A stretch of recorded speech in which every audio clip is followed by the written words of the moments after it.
sàkk woon naa ci suñuy mbokk rappeurs yi ma bañ a mujjee wax mais heureusement nee na am na keneen koy wax parce que dama jàpp ne dafa am solo tey ñu gën a dégg baatu rappeurs yi naa si dellu si bu si kanamee ñoom ñoo ubbi ndaje bi bugguma woon ndaje bi jeex ci beneen intonation ci beneen tonalité bu dul ñoom seen tonalité Nit Dof bu defoon naka su dul noonu du ma fi toog dama koy wax ba mu leer naññ. Nit Dof bu tooñoon du ma fi toog mun na am ma seeti ko nag mu tibbal ko añ tibbal ko reer waaw ndaxte sa mbokk bu tooñee da ngay nekk ci wetam buñ ko tooñee da ngay nekk ci wetam Nit Dof bu tooñoon naa nekk ci wetam waaye du ma fi toog fii ci conférence de presse bi dama koy tibbal añ yóbbu ko tibbal ko reer yóbbu ko dem seeti ko parce que dama jàpp ne Nit Dof tooñul ndaxte live bu am ay saaga te kenn mënul wax kan la saaga mais mën nañu wax ne kii dafa saaga moo tax dama bëgg ñu xoolaat élément de langage yi à commencer par ñun parce que quand on cède sur les mots on finit par céder sur la réalité il faut pas que ñu assombrir le tableau Nit Dof kan la saaga bu saaga woon président article 80 mooy daanu ci kawam kan la saaga kenn portéwul plainte kenn waxul ne diw la saaga saagawul kenn dëgg la dafa génnee saaga mais saagawul kenn Nit Dof tooñul li am mooy il y a un acharnement ci suñu mbokk Nit Dof Mor Talla Gueye dafa am acharnement qui ne dit pas son nom ni journaliste yi ak suñu classe gii doon wax ne il y a un acharnement sur le journaliste d'investigation qui s'appelle Pape Alé Niang mais noonu la ñuy waxee tey mais de manière forte qu'il y a un acharnement sur le rappeur Nit Dof duma ci dellu si wax na ko en long et en large ñoom ndongo daara ji nettali nañ ñoom itam seen jaar-jaar am na ñeneen ñoo xam ne bu ñu waxoon fii ñu fàtte acharnement Nit Dof wala acharnement bi am ci waa daara ji ñoom ñëpp ils sont victimes d'acharnement c'est ça la vérité Nit Dof est victime d'acharnement et ça c'est inacceptable mënuñu ko nangu ndaxte bu ñu seetaanee ñu def ko Nit Dof mais demain ça sera Ndongo demain ça sera Malal wala Rex wala Dip wala keneen ak keneen c'est ça la vérité mënuñu seetaan muy am sur 3 centimètres carrés du territoire sénégalais une injustice ndaxte buñ ko bàyyee dafay continuer mooy law di màgg te ñun nag nekkuñu ñoo xam ne tant que laaluñu duñ jóg la meilleure manière de se protéger nous Sénégalais mooy bu ñu gisee daay bi fee ci këru Nit Dof ñu dem fay ko sinon bu ñu ko fayulee ci ñun lay ñëw donc lii moo tax ñu nekk fi y a un acharnement sur Nit Dof concert am ñu tëj show of the year interdit Louga interdit UGB interdit maanaam on veut asphyxier financièrement Nit Dof c'est ça la vérité on cherche à l'asphyxier on cherche à tuer l'artiste Nit Dof on veut le réduire à un mendiant on veut le réduire à quelqu'un koo xam ne ay ket moo ko nar a dundal ay Kopar Express et ça c'est inacceptable lii mooy la réalité mais au-delà de Nit Dof c'est le rap et les arts urbains qui sont menacés xalima Nit Dof muy xalima bu ñaw a ñaw mu koy trempé dans la sueur des Sénégalais dans le sang des Sénégalais qui souffrent xalima boobu la ñu bëgg a damm te xalima boobu du Nit Dof rek moo ko am Kilifa da ko yor Malal da ko yor Ndongo Di da ko yor Thiat da ko yor Dip da ko yor keneen ak keneen da ko yor ci mouvement bi Simon da ko yor donc c'est pas Nit Dof seulement qui est menacé c'est pourquoi oui jotaay bii nekk na jotaay bu am solo et j'encourage les rappeurs les artistes ñu mobiliser wu parce que en réalité c'est eux tous qui sont en sursis tey Nit Dof la suba keneen la ci yéen ah non démb Simon la woon ak Kilifa déedéet il faut pas qu'on ait de la gêne déedéet c'était pas une histoire de passeport ku ci nekk ñu ngi lay xaar boo defee ñu dóor boo defulee ñu dóor booy dem jëndi reer comme man ñu jàpp la c'est ça la vérité déedéet wax ji du ay passeport wax ji du ay saaga nañu changer suñu ay éléments de langage ce n'est pas vrai tooñul ñi mu tooñ jéggalu na ci ñoom ça n'aurait pas dû aller plus loin li am mooy ñun ñëpp ki ci wax ñu dóor la li am mooy man dama bokk ci sénégalais yoo xam ne te bëri naa si ay morom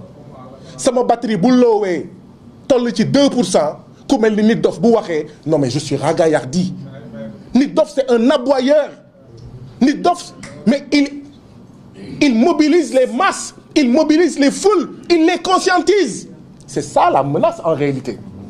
soyez des artistes mais soyez des artistes couchés soyez des rappeurs mais soyez des rappeurs de compagnie ni mu amee des dames de compagnie des plumes de compagnie soyez des rappeurs mais dee leen riitil buur dee leen riitil kii di noot Sénégal kii di noot askanu Sénégal en réalité c'est ça le défi qui vous est fait c'est ça la réalité waaye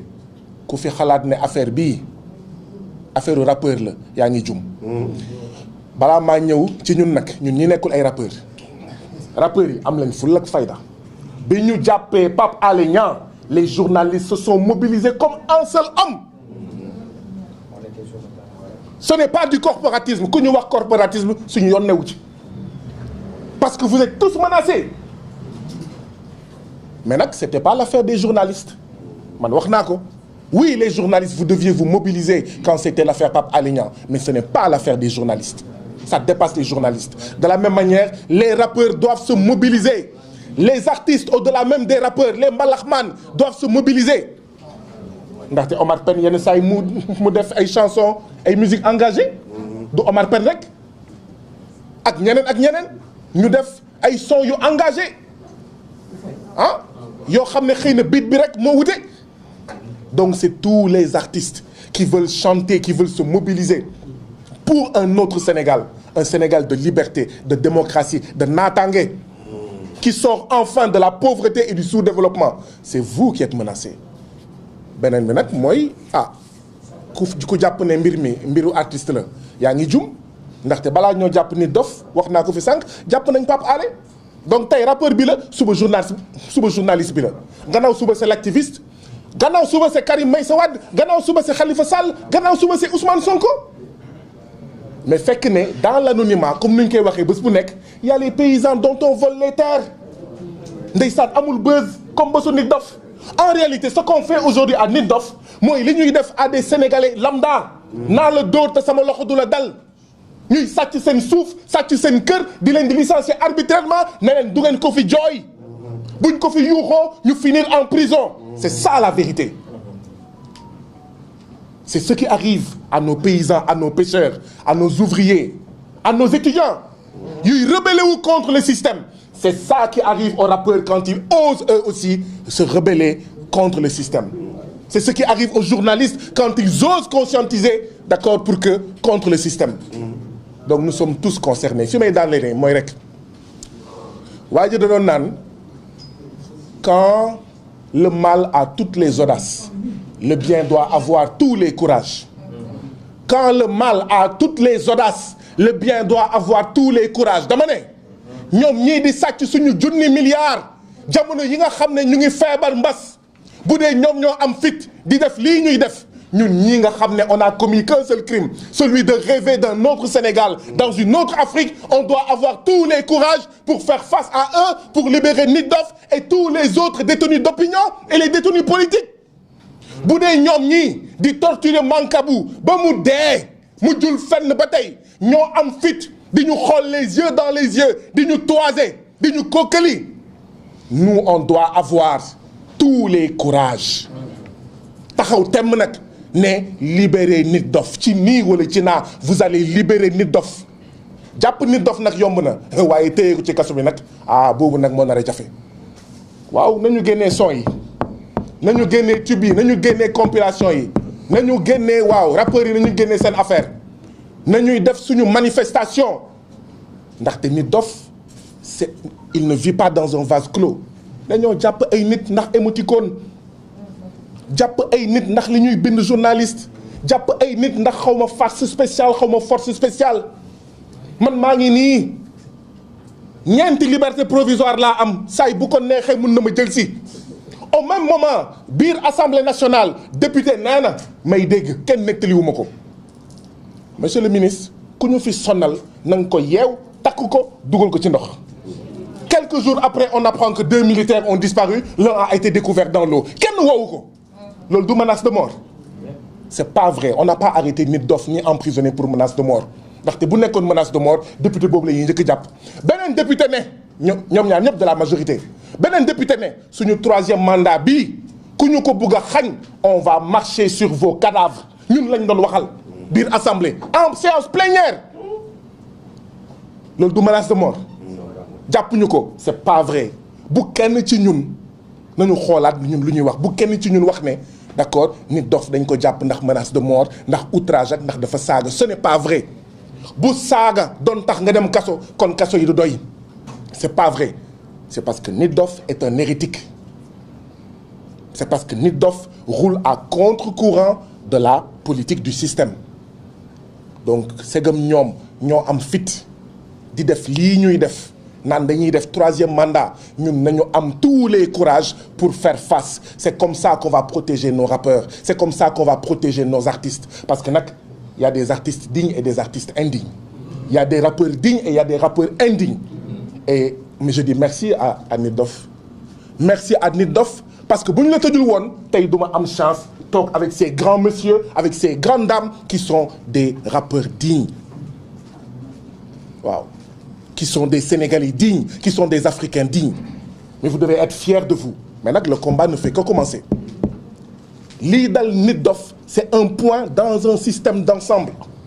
Même bu ñu libérer Nit Doff, et Inch'Allah, ils vont le libérer, ndaxte kilifa xam ne si dara, keneen ak keneen xam ne si dara, tëj nañ la, lenn rek moo si topp, bàyyi nañ la. Est-ce que une semaine mooy am ci diggante bi? Est-ce que un mois mooy am ci diggante bi? waaye lenn rek moo ci topp, bàyyi nañ la. Donc day yéex rek dinañ ko libérer mais même si on libère Nit Doff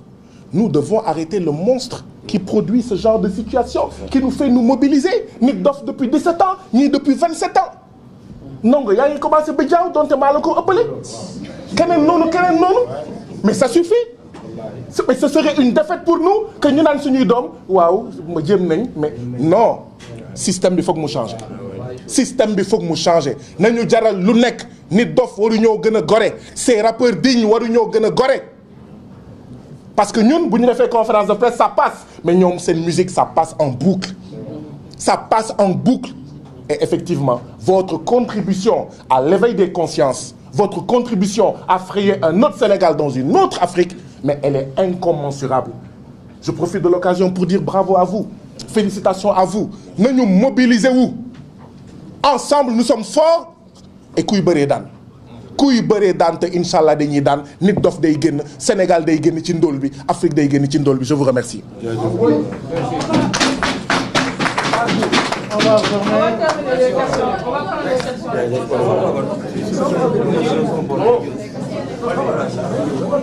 Peut-être